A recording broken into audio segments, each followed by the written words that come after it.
What's up guys, just Messi here, welcome to a brand new video. Welcome to a daily dose of transfer gossip. Today is the start of the weekend, it's Saturday, it's the 2nd of July guys. So the transfer window officially opened yesterday and there were so many deals go through. And I'm not just talking about the transfers that are free transfers and stuff, or the ones prior to this. There were so many go through actually on July the 1st guys. So as always, before you start, if you can smash 1,500 likes, that'd be absolutely awesome. If you're to my channel, click that subscribe button for daily FIFA content. And in the comments below, your thoughts on today's rumours I should do in the next episode. And if you missed yesterday's videos, look down below in that description box guys. 8 AM is transfers, 9 to 10 PM is the second video of the day. And the second video yesterday was the top 10 transfers of the week number 1. So if you missed that, remember to go check it out. But let's start things off then with the confirmed transfers. We've got 26 to get through at the very start guys. So first up, we've got a new winger this time for Fulham in the Championship. That's going to be Floyd Aiti. He looks like a pretty decent card on FIFA. He has joined from SC Bastia in the league on for an undisclosed fee. Then we got on to the second one, which is going to be Carl Bartley. For Leeds fans, they've got a new man in. He's on loan from Swansea, and before he actually went on loan, he did sign a new 1-year contract with Swansea. So I'm assuming his previous deal ran out in 2017, meaning that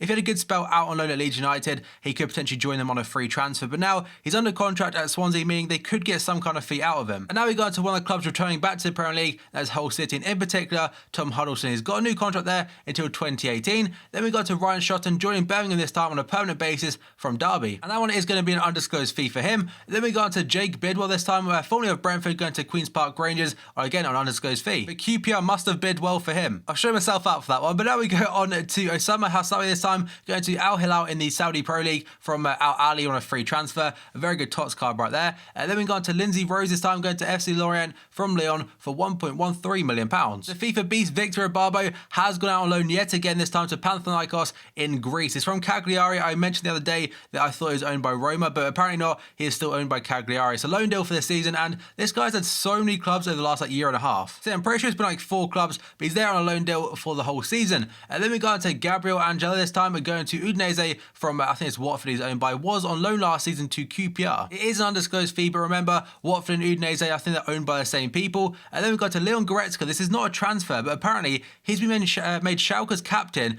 at just the age of 21. And if true, that's fantastic for him and fair play for Schalke to put in some trust in a youngster. And then we go to Andre Carrillo. This one was completed a few months ago, but it's officially gone through yesterday. He joined Benfica from Sporting, who I believe are very big rivals, for an undisclosed fee or a free transfer. It's a 5-year deal, and like I said, agreed a few months ago. They've got Stephen Fletcher going to the Championship side at Sheffield Wednesday. He was a free agent as of yesterday after getting released by Sunderland, and it's a free transfer, but some sites are sending an undisclosed fee on a 4-year deal. So I'm not too sure what one to believe. I'm pretty sure he was a free agent. Then we got on to LSU this time, being released by Benfica. So his contract did expire, and he was in fact part of the Portuguese team, or still is part of the Portuguese team, I believe, at Euro 2016. So you imagine has got a few offers on the table. Then we got into Denis Suarez today, completing the move officially back to Barcelona. He's left from Villarreal for approximately £2.63 million, which I think was a buyback clause, which is fantastic by Barca. And this guy's worth so much more than that. Fantastic little player, and it was quite impressive in the first leg against Liverpool in the Europa League semi-final. Ronald Koeman has made his first signing as the Everton manager. This time it is Martin Stekelenburg from Fulham. It's an undisclosed fee, I think, on a 3-year deal. Then we got to Andros Townsend, completed his move to Crystal Palace. So Palace did actually activate his release clause in his contract of around £13 million and got their man. Then we got to a player going the opposite direction from Palace to Newcastle, Dwight Gale for around 10 mil. And Newcastle revealed their new home kit as well with the signing of Dwight Gale. It's a really nice kit, by the way. It's like obviously it's black and white stripes, but it's got a bit of tint of gold in there. I really like it.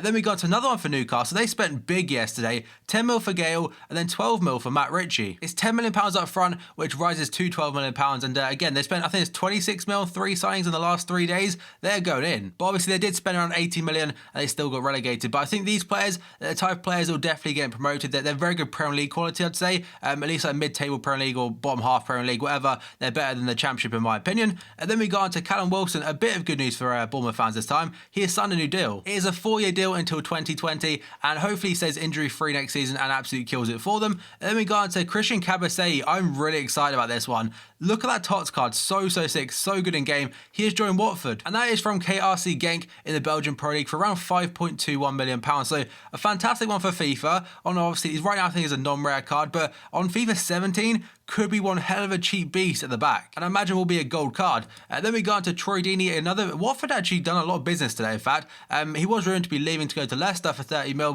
but he signed a new deal until 2021. And Watford did not stop there. They actually signed Isaac Success.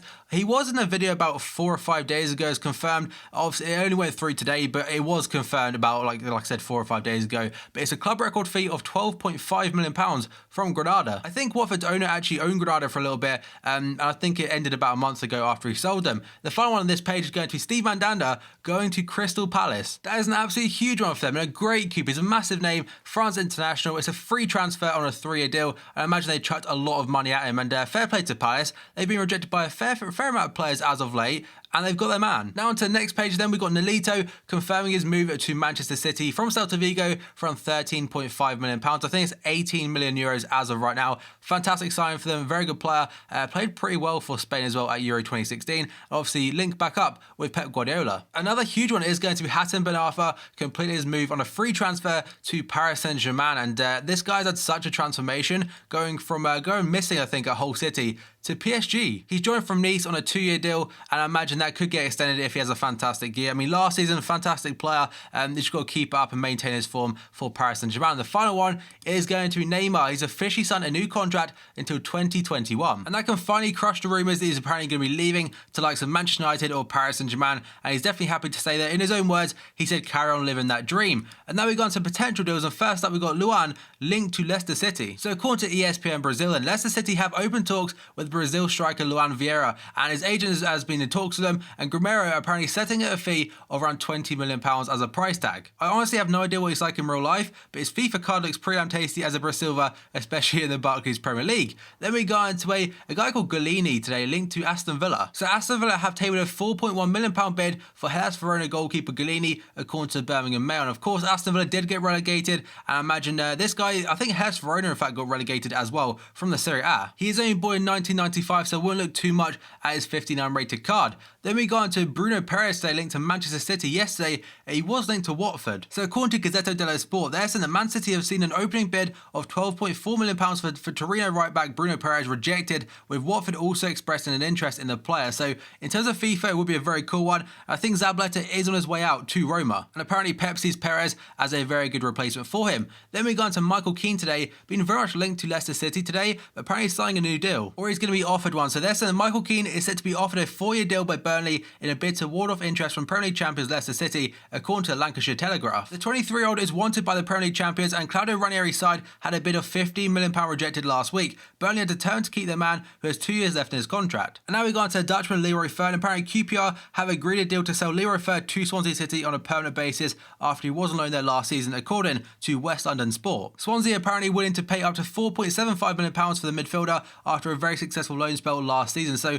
this guy, I mean, I think there's like an omen with him right now. I'm pretty sure every club he's been at, apart from Swansea, have been relegated. In the Premier League, that is, he was with QPR, obviously got relegated. With Norwich, I think they got relegated as well. So hopefully Swansea do stay up with him in their team. Then we got on to Ryan Giggs today, and apparently he will be leaving United after 29 years. Various different sources are saying that Ryan Giggs has rejected the offer of a reduced role under Jose Mourinho at Manchester United and is negotiating the terms of his departure from Old Trafford. Apparently an announcement should be made today. And now we go to a room that honestly I find quite strange it's taken so long to pop up. It may have been popping up before, I may have covered it in a previous video, but for the last few weeks at least, Thiago Alcantara linked to Manchester City, and in particular a reunion with Pep Guardiola. So El Confidencial are saying that Pep Guardiola is hoping to manage Thiago at a third club by bringing the midfielder to Man City from Bayern Munich this summer. Apparently he said himself before that he'd be willing to stay at Bayern Munich, and he signed a new contract not long ago, so I imagine it wouldn't go down too well if he did decide to leave this summer. Then we go on to a player that's not on FIFA, and that's going to be Zinchenko, linked to Manchester City. There's a lot of City rumours right now, and Zinchenko, I think he was linked about 2 or 3 weeks ago before the Euros even kicked off, and according to Sky sources, they're very close to signing him. The 19-year-old winger scored twice in 26 appearances last season for Russian club FC UFA, and having joined from Shakhtar Donetsk on a free transfer in 2015, Zinchenko played in all 3 of Ukraine's matches at Euro 2016, coming on as a sub against Germany and Northern Ireland. It's clear to see that Ukraine did not have a very good Euros whatsoever. I think they're the very first team to be eliminated, in fact, but either way, he apparently is a massive talent and could be joining City very soon. And another Man City one is a quite big one. That is going to be John Stones, apparently asking to leave Everton for the 2nd year in a row. So it's kind of inevitable that Man City would be in for him, but apparently he's now officially told Everton he wants to leave. And the Daily Express are saying that City are willing to bid bid £50 million very soon for the England international, and in fact, apparently the £50 million bid is imminent. He favours a move to the Etihad over the likes of Manchester United, Chelsea, and even the likes of Real Madrid and Barcelona, and he didn't have a fantastic year last year, but he does still have the potential in him. Last season, he needed left for £40 million to Chelsea, but now that TV money has come in, I imagine Everton, I mean, they don't need the money. £50 million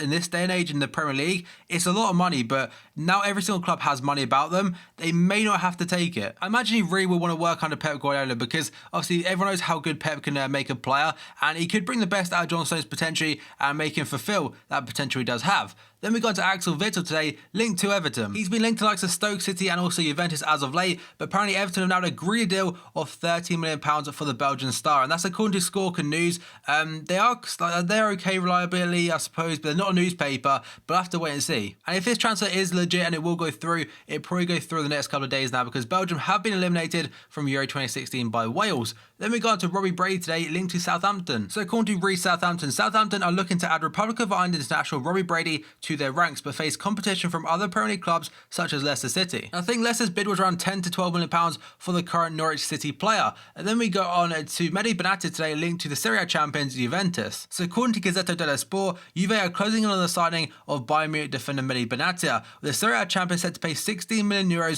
for the former Roma centre-back. And I think Juventus did in fact want him from Roma just before he joined Bayern Munich. And then we go on to Christian Benteke today. Apparently Crystal Palace have officially bid £25 million and it has been rejected. I mentioned this the other day that Liverpool are probably aiming for around £30 million to recoup a majority of the money they paid for him just 1 year ago. Some people laughed at me for that, but apparently Liverpool are holding out for £30 million at present and are unwilling to lower their valuation. And it seems right now that Crystal Palace are desperate to get a big name striker, a big fee striker into their team, and Benteke for 30 mil, I mean, this day and age is probably works out about right for them. I imagine Benteke will do fine for them. Like at Liverpool, he's not suited to our style of play, but I imagine at Palace, I think he'd thrive. And with Yannick Blassie to the left of him and potentially Andros Townsend to the right, I think he'd get a lot of service and a lot of crosses onto his head, which is obviously his key area. But obviously Palace right now, they're in for a striker after missing out on Michy Batshuayi, who has gone to Chelsea now, or essentially gone to Chelsea. Then we got to N'Golo Kante, linked to Chelsea. I think this is now 4 days in a row where I've covered Kante to a different club. 4 different teams, 4 different days. So Kante today apparently has said to Leicester City he'd opt to join Chelsea ahead of the likes of Arsenal, Manchester United and also Juventus after Euro 2016. My bad, I read that wrong. So he hasn't said to Leicester City themselves that he wants to leave, but he has apparently that's his optional choice if he was to make the move. And then we got on to Lassana Diarra today, linked to Manchester United and also Chelsea. So this is according to BN Sports. So saying that Man United and Chelsea have both tabled offers for Marseille midfielder Lassana Diarra, joining Inter Milan and Spartak Moscow in the race for a signature. And it adds on to a list of names that are potentially going to be leaving Marseille this summer. All 3 of them, Mandanda, N'Koulou and also Batshuayi, have all essentially gone. So Diarra apparently could be going to the Barclays Premier League yet again after previously playing for Portsmouth and Arsenal and Chelsea, I think.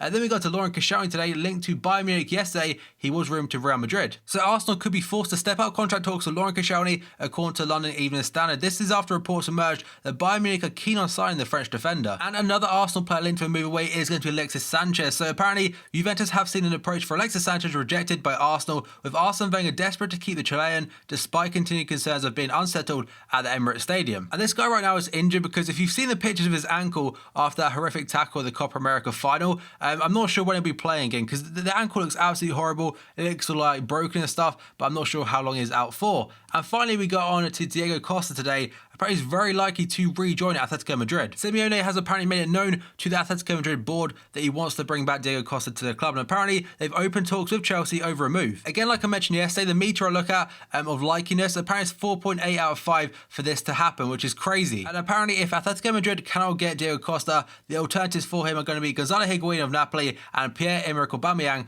of Borussia Dortmund. And Griezmann could potentially have a new partner at Atletico Madrid next season, guys. So that has covered all today's potential transfers and the confirmed stuff at the beginning. So guys, as always, if you smash 1,000 likes, that'd be absolutely awesome. If you're to my channel, click that subscribe button for daily FIFA content. In the comments below, let me your thoughts on today's rumours I shoot in the next episode. Remember, if you missed yesterday's videos, down below in that description box, mainly the top 5 transfers of the week number 1. And remember, 8 a.m. is transfers, 9 to 10 p.m, or maybe just after that is the second video of the day, guys. So thank you for watching this video, and I'll see you next time.